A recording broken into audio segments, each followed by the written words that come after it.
തിരഞ്ഞെടുപ്പ് അടുക്കുമ്പോൾ ഇതുപോലെയുള്ള ഒരുപാട് ഉദ്ഘാടനങ്ങൾ നമ്മൾ ഇതിനു മുമ്പും കണ്ടിട്ടുണ്ട്. ഒറ്റ നോട്ടത്തിൽ ഈ ഉദ്ഘാടനം നടക്കുന്ന വേദി ഒന്ന് നോക്കിക്കഴിഞ്ഞാൽ യാതൊരു തരത്തിലുള്ള പ്രശ്നവുമില്ല. നല്ല കർട്ടനിട്ട് മറച്ചിട്ടുണ്ട്, രാജകീയമായ കസേരയുണ്ട്, വിളക്കുണ്ട്, സ്പീക്കറുണ്ട്, നല്ല കസേരയുണ്ട്. തറയിലേക്കൊക്കെ നോക്കിക്കഴിഞ്ഞാൽ നല്ല ചുവന്ന മാറ്റ് വിരിച്ചിട്ടുണ്ട്. അങ്ങനെ കുഴപ്പമൊന്നുമില്ല.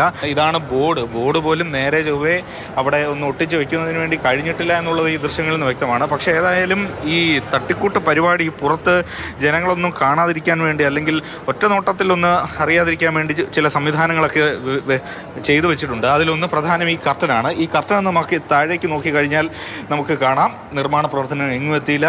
കുറേ ചപ്പ് ചവറൊക്കെ അവിടെ വാരി ഇട്ടിട്ടുണ്ട്. എന്നാൽ നമുക്ക് അതിൻ്റെ മുകളിലത്തെ നിലയിലേക്കൊക്കെ പോയി കഴിഞ്ഞാൽ നല്ല കൗതുകമുള്ളൊരു കാഴ്ച കാണിച്ചു തരാം.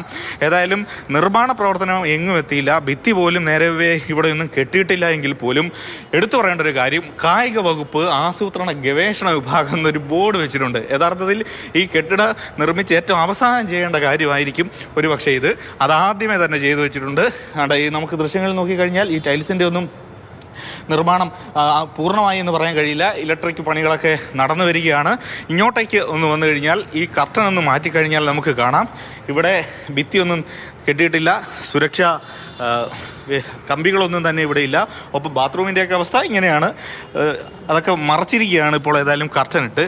ഇനി മനോഹരമായ മറ്റൊരു കാഴ്ച ഈ സംഭവവുമായി ബന്ധപ്പെട്ട്, ഏതെങ്കിലും കായിക ഭവനാണല്ലോ, കൂടുതൽ കായിക താരങ്ങളൊക്കെ ഇവിടെ ഉണ്ടോ എന്നൊക്കെ ഒന്ന് പരിശോധിക്കേണ്ടത്. അല്ലെങ്കിൽ മുകളിലോട്ടൊന്ന് പോയി കഴിഞ്ഞാൽ നമുക്ക് ഈ കെട്ടിടത്തിൻ്റെ യഥാർത്ഥ അവസ്ഥ കാണാം. ഈ കർട്ടൻ അങ്ങോട്ട് മാറ്റി മുകളിലേക്ക് പോയി കഴിഞ്ഞാൽ ഇതാണ് അവസ്ഥ.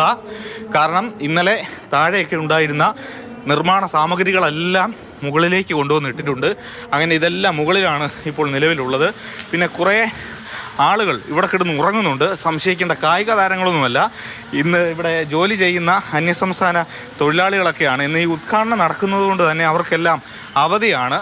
ഒപ്പം ഇതിൻ്റെ മേൽക്കൂരയൊന്നും തന്നെ പൂർണ്ണതോതിൽ എത്തിയിട്ടില്ല. ഇനിയും അങ്ങനെ ഒരുപാട് നിർമ്മാണ പ്രവർത്തനങ്ങൾ നടക്കണം. ഒരുപക്ഷെ ഒരു മഴയൊക്കെ പെയ്തു കഴിഞ്ഞാൽ വെള്ളമെല്ലാം ഒലിച്ച് ഇപ്പോൾ ഉദ്ഘാടനം പരിപാടി നടക്കുന്ന താഴേക്കൊക്കെ വീഴാനുള്ള സാധ്യതയുണ്ട്. കാരണം ഇവിടെയൊന്നും തുറസായി കിടക്കുകയാണ്. ഉദ്ഘാടന മാമാങ്കം നടത്താൻ വേണ്ടി സർക്കാർ ഏതായാലും കുറേ പണം ചെലവാക്കിയിട്ടുണ്ട് എന്നുള്ളത് ഒറ്റ നോട്ടത്തിൽ തന്നെ വ്യക്തമാണ്. കായിക ഭവൻ്റെ അവസ്ഥ ഇങ്ങനെയൊക്കെയാണെങ്കിലും അത് ഉൾക്കൊള്ളാൻ മന്ത്രി തയ്യാറല്ല, ന്യായീകരിക്കുകയാണ്. സാധാരണ കെട്ടിട ഉദ്ഘാടനമാണ് ഇന്നിവിടെ നടക്കുന്നത്. ആ കെട്ടിടത്തിൻ്റെ ഉദ്ഘാടനം നമ്മൾ പൂർത്തീകരിച്ച് നടപ്പിലാക്കിയിട്ടുണ്ട്. കായിക വകുപ്പിനെ സംബന്ധിച്ചിടത്തോളം ഞങ്ങൾക്ക് ഏറ്റവും പ്രധാനപ്പെട്ട ഒരു കെട്ടിടമാണ് നിർമ്മാണം പൂർത്തീകരിച്ചിട്ടുള്ളത്. അതെ, ഫ്ലോർ നോക്കൂ, ഇതല്ലേ ഫ്ലോറിംഗ് എന്ന് പറഞ്ഞാൽ അത് പൂർത്തീകരിച്ചിട്ടുണ്ട്.